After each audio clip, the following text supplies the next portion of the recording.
And as promised, joining me right now, he played wide receiver for a dozen years in the NFL, including 5 with the New Orleans Saints. He's an actor, a kung fu master, and started a new business in the tech space and has a brilliant app we're going to talk about later on. Quinn Early is my guest right now here on The Great Scott Show. Quinn, how are you, my friend? I'm doing great, thanks. Sounds like a lot there.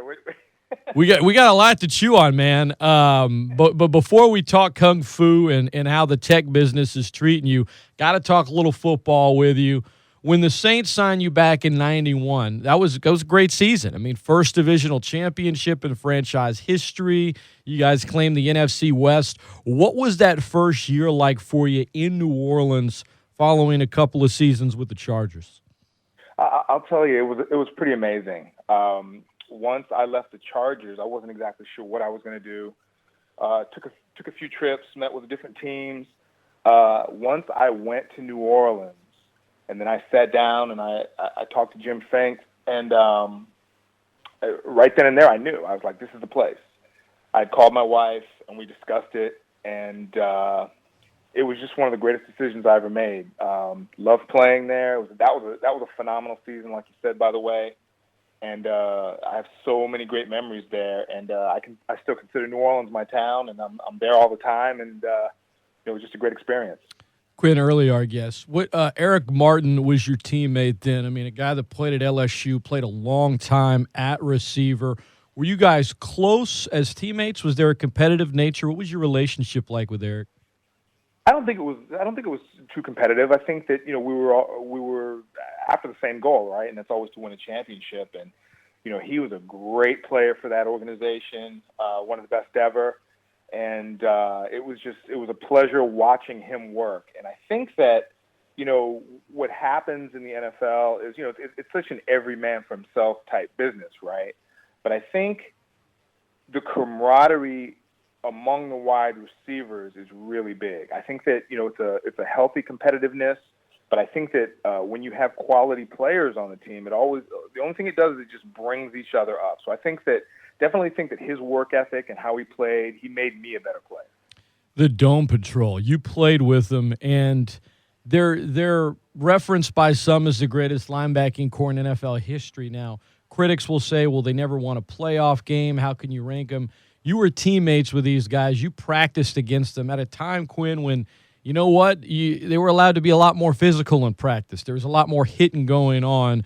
For somebody that lived it, that played next to it, what was the Dome Patrol like? I'll tell you, I have to agree in the fact that has to be one of, if not the best linebacking corps to ever play in the NFL. I could go on and on about each individual player, but I have to tell you, man, that was a good group. And, as an offensive player, it was really a pleasure because when we needed it, they delivered. If we needed them to stop somebody on third down, if we needed the ball back, they would get it back. I mean, just so many great memories of those guys. And, I have to, just Pat Swilling and Ricky Jackson and Sam Mills and Vaughn Johnson. I mean, I could go on and on. So that's just a great group. Quinn Early, our guest, former New Orleans Saints wide receiver. Who are you close with on the Saints, Quinn? Like, who did you run with? First person I have to mention is Torrance Small. We actually just had lunch a few weeks ago, and that group. And remember Michael Haynes, who used to play for the Atlanta Falcons, and then came. So I have to say, in my 12 years of playing, that whole group of wide receivers, those are my best memories because, man, the NFL can be such a business, and it was a kid's game. We were out there. I mean, we would break the huddle, and I would line up on one side, Michael Haynes would line up on the other side, and I'd look, and he'd be waving to me. And we would just start laughing. And Torrance Small and all those guys, and Eric Martin and Floyd Turner when he was there, and it was just a really fun group of guys. Well, I had fun playing with you guys on video games. I mean, Quinn, you're on Tecmo Super Bowl, one of the greatest games ever. So I threw many a touchdowns to Quinn Early when I was a kid. I have people tell me that all the time, and I just start laughing. I'll tell you, there's a new Nintendo game coming out. It's like a mini version, and they have games in it. I'm definitely getting it so I can play with my kids. Oh, no doubt, man, no doubt. Quinn Early, our guest. Yeah, so you mentioned the camaraderie of the wide receivers. Games changed a little bit, you know. Defenders, DBs can't get quite as physical with receivers as when you played. But it seems to me, Quinn, in covering sports for a living and following the league closely, it's a position that's a really it seems to be currently a tough transition. Like you see a lot of guys, it takes them a few years. I mean, I think Brandon Cooks is steadily climbing, and he's set for a big year for the Saints. But it didn't just kind of click and happen overnight. So do you feel like today it's really tough to transition at that position from the college to the pro level? I think that no matter what era you played in, I think it's a hard transition. The reason being is, every single player that had an opportunity to play in the NFL was the best, if not one of the best, players at their position at their college ever. So everybody in the league, these are all the best players on the planet, right? So in college, I just know for like myself, for example, I would catch the ball and I could square up and make some moves before anybody got there. Whereas in the NFL, as soon as you get your hands on the ball, boy, you better get out of here because they're all coming. And, even when you look at some of the defensive linemen and some of the bigger guys, in college, they're not quite as quick, not quite as fast. But you look at the NFL guys, and a lot of those guys, they might have been the 100-meter champion in their high school and, in their state. So everybody's just a phenomenal athlete, and everybody, it's just such a high expectation of professionalism, that no one can afford to make a bad play. So it's very competitive. It's a very fast game. So, yeah, no, it's definitely a tough transition to go from college to the NFL. I found that when I played. You play with a number of quarterbacks in your career and a number of quarterbacks in New Orleans. Who do you think you had the best, I guess, synergy with? Was it Bobby Hebert, Steve Walsh, Wade Wilson, Jim Everett? If you could go back in time, which one would you say, man, if I could have played with you all 5 years here, it would have been you? Well, I'll tell you, first let me start by saying all of those guys were great quarterbacks in their own way. I really enjoyed playing with Bobby Hebert. He was kind of the face of that franchise for a long time. But I have to say from a personal standpoint that who I had the best synergy with was definitely Jim Everett. If you look at my last couple of years there, once Jim came, and what happened was they had, I was more of the number 2 receiver, and they had they started game planning for other guys. And I think because of my work ethic, and Jim appreciated it, he looked at me and he said, listen, don't worry about all that. I'm going to look after you. And the years that I played with him, I had 80-plus catches a year. I was right up there, in the top of the leagues with stats. And if I would have had the opportunity to play with him my whole career, I think it might have been a Hall of Fame type deal, just because he liked to get the ball in my hands. No doubt. Your last 2 years in New Orleans were fantastic. 1995, your best statistical season. You went to Buffalo after that. How did it unfold with free agency, Quinn? Was there an opportunity to come back to New Orleans? Was it a business decision? Take us through the process. Well, as you know, it is a business first and foremost. And I think sometimes what happens is with the inner workings, the players don't have as much say-so. Like, I feel like when I absolutely wanted to stay, I did not want to leave New Orleans in any way, shape, or form. But what happened was my last year there, I think I had 85 catches, and I think the other 4 receivers on the team combined had something like 89 catches or something like that.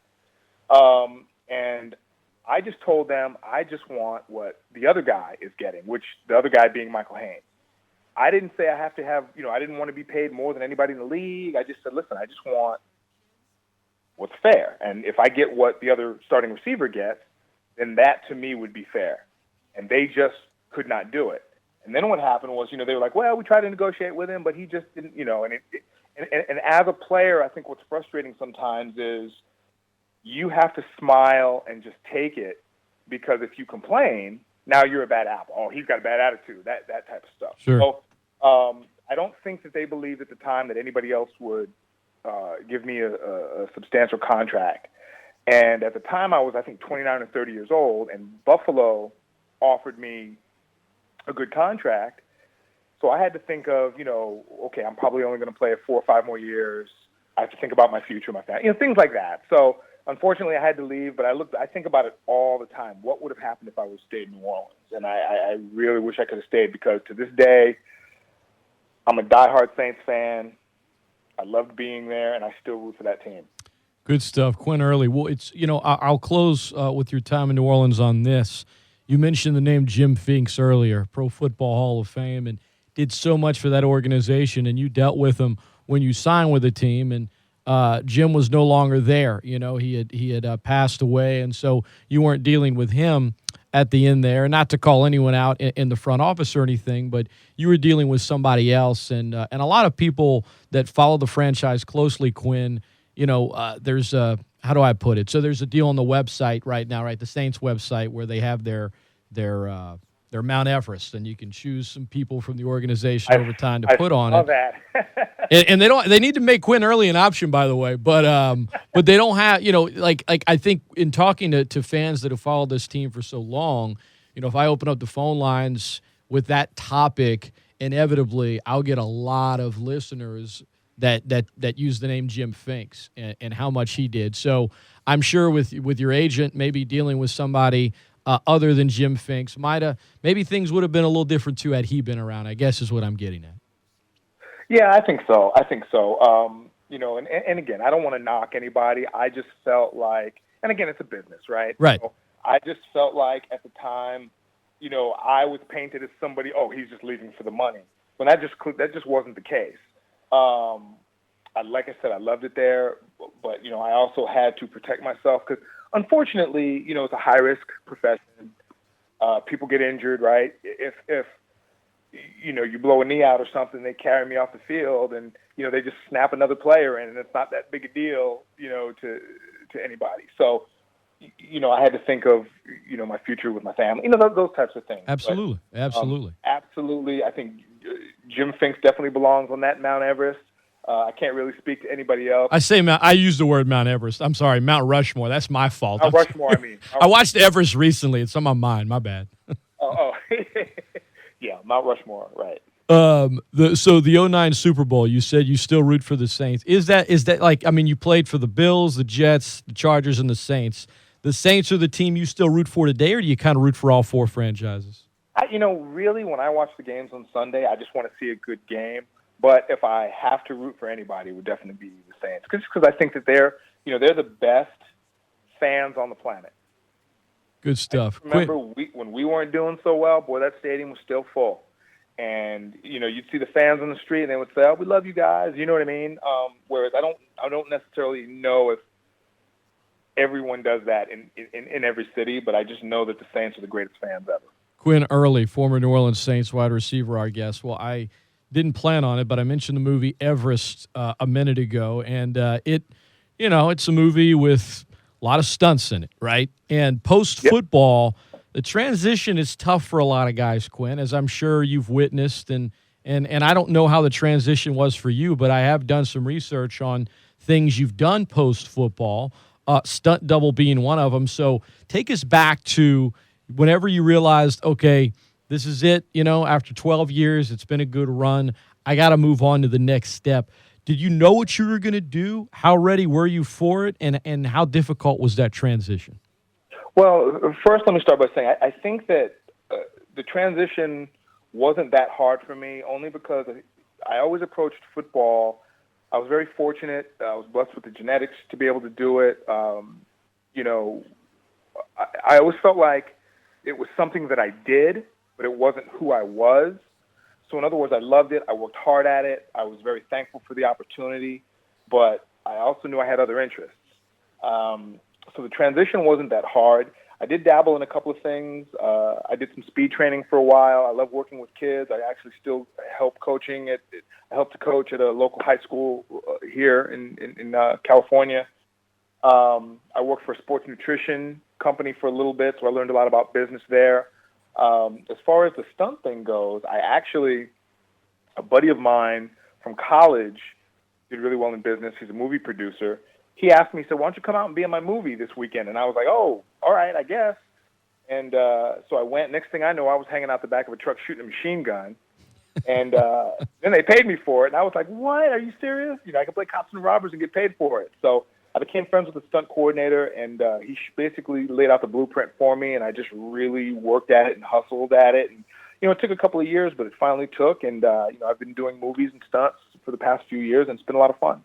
Yeah, you filmed some down here in Louisiana as well, so it's a good chance to travel, see stuff. And what's perhaps a somewhat well-known actor that I'm not going to ask you to throw dirt on anybody, so give us a positive one. Give us one that, unless you want to throw dirt, but give us one that you met and they were, I guess, as cool and down to earth as you thought they'd be. Well, one of the movies that I think it's still in the theaters, but it was out this summer, was called The Nice Guys, and it was Ryan Gosling and Russell Crowe, and both of those guys were really nice and a lot of fun to work with. So that was good, and pretty much everybody I've worked with has been pretty cool. It's just been a really fun experience. Quinn Early, our guest, former New Orleans Saints wide receiver. So, how did you get into? Am I pronouncing it right? How did you become a shifu? Did I say it right? Shifu? Shifu. Okay, so shifu, which is a Cantonese word for kung fu master. There was a piece written in Inside Kung Fu magazine where about you teaching kung fu in San Diego several years ago. So, take us through that stage, and are you still involved in that? How much do you do? I am. I started doing it. Growing up, I was always a Bruce Lee fan.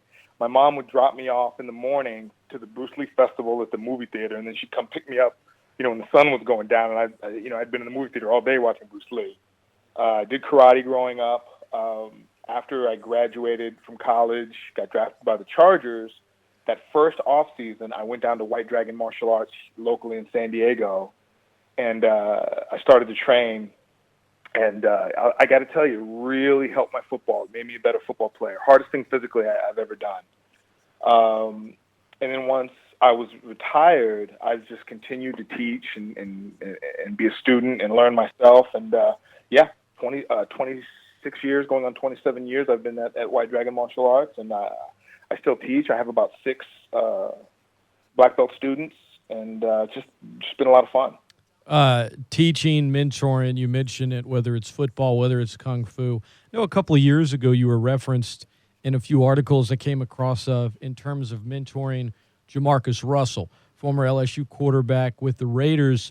Pro career certainly didn't work out. Many look at him, and you can't blame him as a giant bust, being that he was the number 1 overall pick. But I know that he tried to work hard to get back in the league, and you were listed as one of his mentors. How involved were you with JaMarcus Russell in terms of his comeback, and how did the young man come across to you?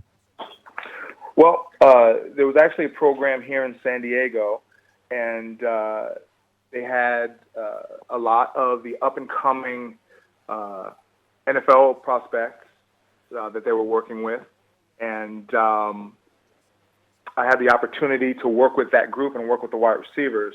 And JaMarcus Russell was in there with the program. And actually, Jeff Garcia had called, used to be a 49ers quarterback. He called me and asked if I'd be interested in working with the wide receivers.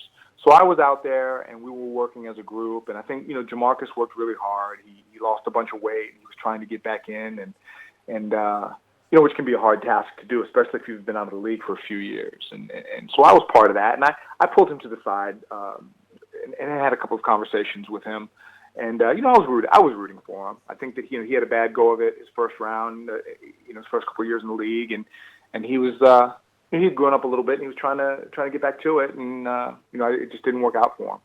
Former New Orleans Saints wide receiver Quinn Early. Well, we've talked a lot: Saints memories, football memories, movies, stunts, kung fu.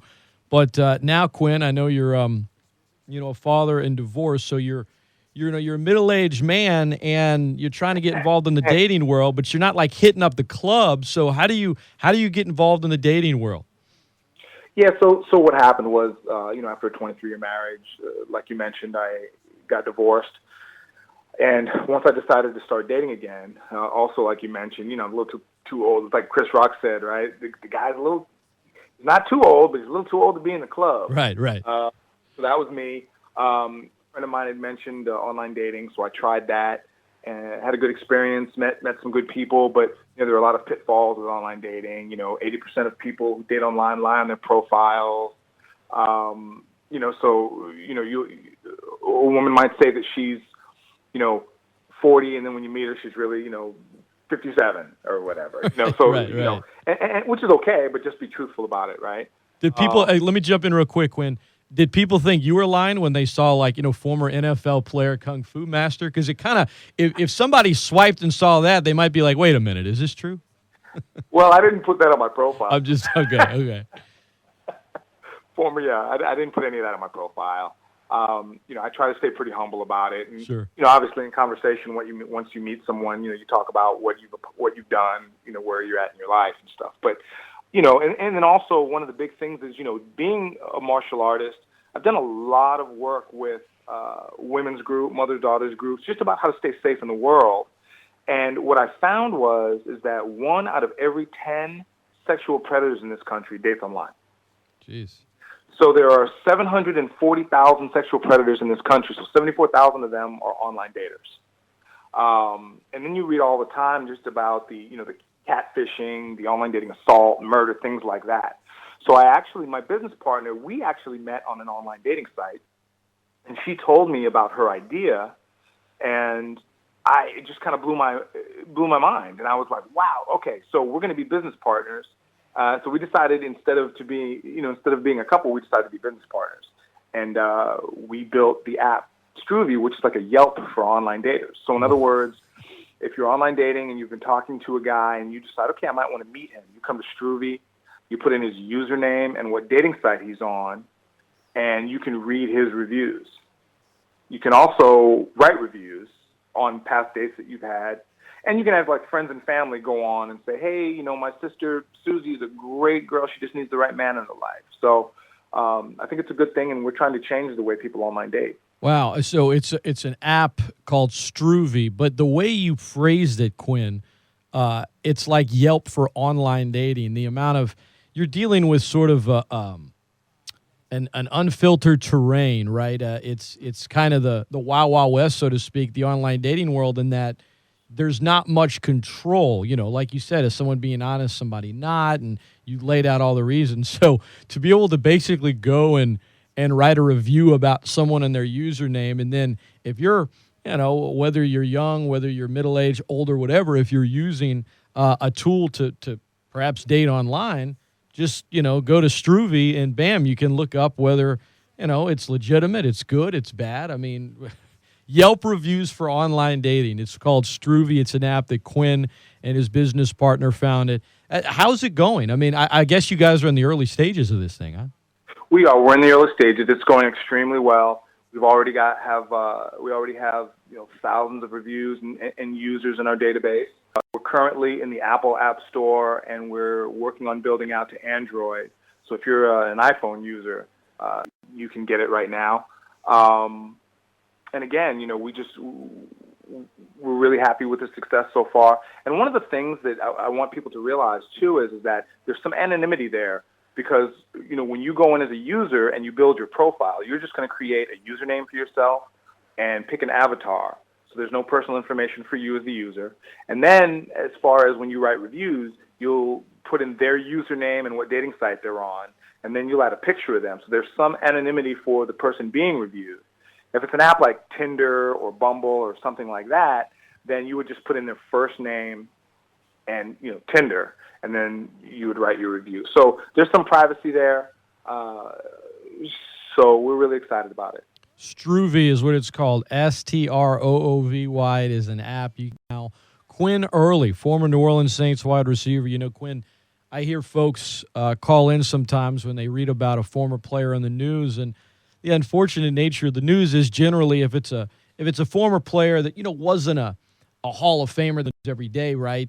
It's usually a negative story, and the majority of guys that play and retire have positive stories to tell. So, with you from your 12-year career to filming movies and being a stunt double and being a Kung Fu master and developing this app, continued success to you, man. It's great to hear stories like this, to catch up with former NFL players, and you're always welcome to come on the show anytime down here in Louisiana. I know Saints fans still love you.